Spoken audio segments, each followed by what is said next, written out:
నమస్తే సార్. నమస్తే. ఇప్పటికీ కూటమి ప్రభుత్వం 2 ఏళ్ల పాలన పూర్తి చేసుకుంది. ఈ 2 ఏళ్ల పాలనలో మీరు సాధించిన విజయాలేంటి? మీరు సాధించినటువంటి సంస్కరణలేంటి? అభివృద్ధి పదంలో నడిపిస్తున్నాం అంటున్నారు. ఏ ఏ విధాలుగా మీరు అభివృద్ధి పదంలో నడిపించారు? మీరు రాష్ట్రం అంతా చంద్రబాబు నాయుడు గారు 6 ప్యాక్ విధానంలో ఏదైతే చెప్పారో అవి అమలు చేయడంలో సక్సెస్ అయ్యాయని చెప్పడానికి ఎలాంటి సందేహం లేదు.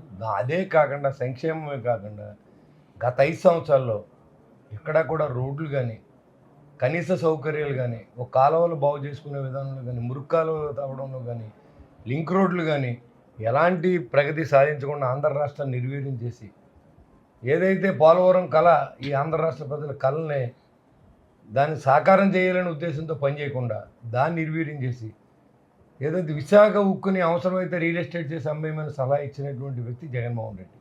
కాబట్టి మనల్ని గెలిపించారు ఈ రాష్ట్ర ప్రజలు.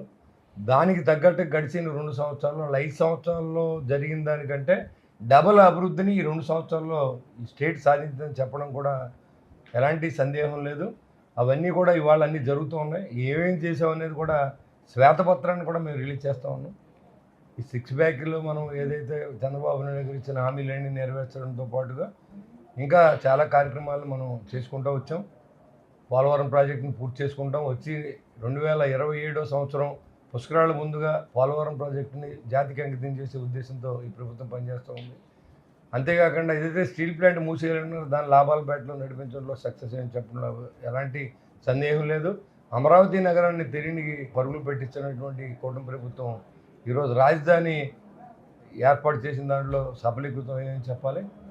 అంతేకాకుండా విధ్వంసం నుంచి వికాసం వైపు అడుగులేస్తున్నామని చెప్పడానికి ఎన్నో ఆధారాలు మా దగ్గర రిటర్న్గా కూడా చెప్తున్నాం. ఇవాళ మీటింగ్ అంతే సారాంశం.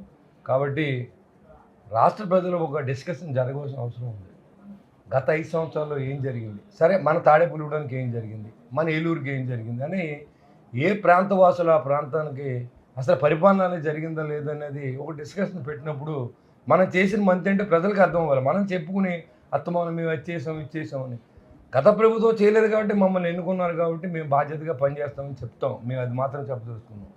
ఈ ఊళ్ళో జరిగిన మార్పులు ఏంటి, ఏలూరులో జరిగిన మార్పులు ఏంటి, విజయవాడలో జరిగిన మార్పులు ఏంటి, అమరావతిలో జరిగిన మార్పులు ఏంటి, పోలవరం ఏ పరిస్థితిలో ఉంది, విశాఖ స్టీల్ ఎలా నడుస్తూ ఉంది, ఈ పరిపాలన ఎలా ఉన్నదన్నది క్షేత్రస్థాయిలో డిస్కషన్ జరగాల్సిన అవసరం.